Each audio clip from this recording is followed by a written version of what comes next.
Salah satu tugasnya Nabi Sulaiman itu adalah menghilangkan ilmu sihir yang ada di dunia. Maka Nabi Sulaiman itu pernah mengurung banyak sekali kitab-kitab ilmu hitam di bawah istananya dia di Israel Raya. Israel Raya itu mana? Ya sekarang yang kita lagi bahas ini.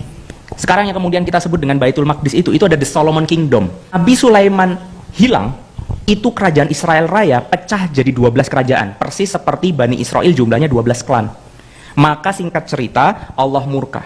Salah satu yang Allah kirimkan justru bukan orang beriman, tetapi justru orang yang lebih parah lagi yang menyerang mereka, yang kita kenal dengan nama Nebukadnezar. Itu datang dari Babilonia, itu kayak air bah nyerang Israel, itu hancur berantakan, mereka diperbudak sama Babilonia. Nah, tapi ditinggal 2 klan di situ, Benyamin sama Yehuda. Yehuda ini yang kemudian bikin masalah karena kemudian dia mengeduk kitab-kitabnya Nabi Sulaiman tadi. Itu kalau kalian mau nonton film National Treasure tuh, siapa yang main? Nicolas Cage. Nah itu, jadi dikeduk itu kemudian istananya Nabi Sulaiman, dibaca kemudian ilmu-ilmu hitam yang ada apa, kemudian diasimilasikan dengan pemahaman Islam yang sebetulnya benar. Maka kemudian muncullah aliran-aliran Karbalah yang kemudian turun-temurun sampai sekarang. Rispo lebih paham ceritanya apa aja Bu? Pecahannya tuh jadi ya kayak Freemans. Ya, jadi segala rupa aliran sesat yang mereka punya sampai sekarang, aliran satanik yang mereka punya sampai sekarang. Bahkan mereka akhirnya membuat sebuah kitab rujukan tersendiri namanya Talmud.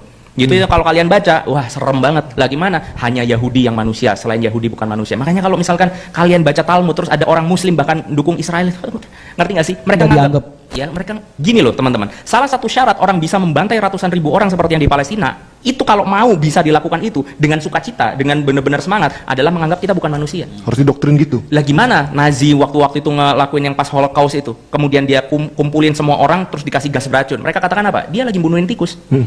Dengan persepsi bahwa ini bukan manusia alias ini tikus, barulah mereka mudah untuk melakukan. Enggak tega. Kalau enggak gimana? Bayi. Iya. Tapi kemudian kalau dipersepsikan mereka ini sudah bukan manusia lagi. Makanya kemarin yang salah satu spokesperson mereka itu kan bilang kita sedang memerangi human animal. Iya. Mereka sebenarnya itu keceplosan aja di panggung umum gitu. Sebenarnya dalam internal mereka, urusan-urusan sesama mereka Zionis, memang yang manusia itu mereka doang. Iya. Nah, jadi mereka sudah jelas-jelas tidak menganggap kita manusia. Bahkan kalimatnya yang zina itu adalah kalau sesama Yahudi berzina. Yang riba itu adalah kalau sesama Yahudi riba. Jadi kalau Yahudi bertransaksi riba dan merugikan selain daripada Yahudi itu bukan dianggap riba. Yahudi, mohon maaf ya, menzinai selain Yahudi itu bukan masalah zina buat mereka. Zina itu antar mereka. Sampai segitunya mereka mendudukan posisi klan mereka. Kita lanjutin ya. Nah, akhirnya setelah mereka diperbudak sama Babylon dan di tengah Israel Raya itu mereka membuat agama baru yang akhirnya kita sebut dengan Yahudi tadi, walaupun ada sebagian kecil sekali Yahudi Ortodoks yang masih mau menggenggam ajaran yang lama, tetapi hampir semuanya teracuni dengan itu. Sampai Allah katakan ini adalah jenis orang paling zalim di dunia. Dalam surat As-Saff Allah katakan waman adzlamu mimman iftara 'alallahil kadzib wa huwa yud'a ilal Islam. Siapa yang lebih zalim di antara orang-orang dibandingkan ini orang model kayak gini yang sudah jelas-jelas diseru kepada Islam tetapi dia membuat kebohongan-kebohongan atas nama agama Allah. Kita lanjutin ya. Jadi sekarang urusannya 10 klan Yahudi di Babilonia jadi budak, 2 klan di Israel Raya bikin agama baru. 10 itu kudeta. Mempropaganda Babylon sehingga dia pecah menjadi 2 negara yang kita kenal dengan nama Persia. Persia dari kata parsial, jadi itu pecahan daripada Babilonia yang akhirnya menyerang Babilonia hancur. Karena Babilonia hancur, Persia ini terima kasih sama 10 klan tadi. 10 klan tadi dikasih kemudian reward dibangunin Solomon Kingdom yang dihancurin Nebukadnezar tadi.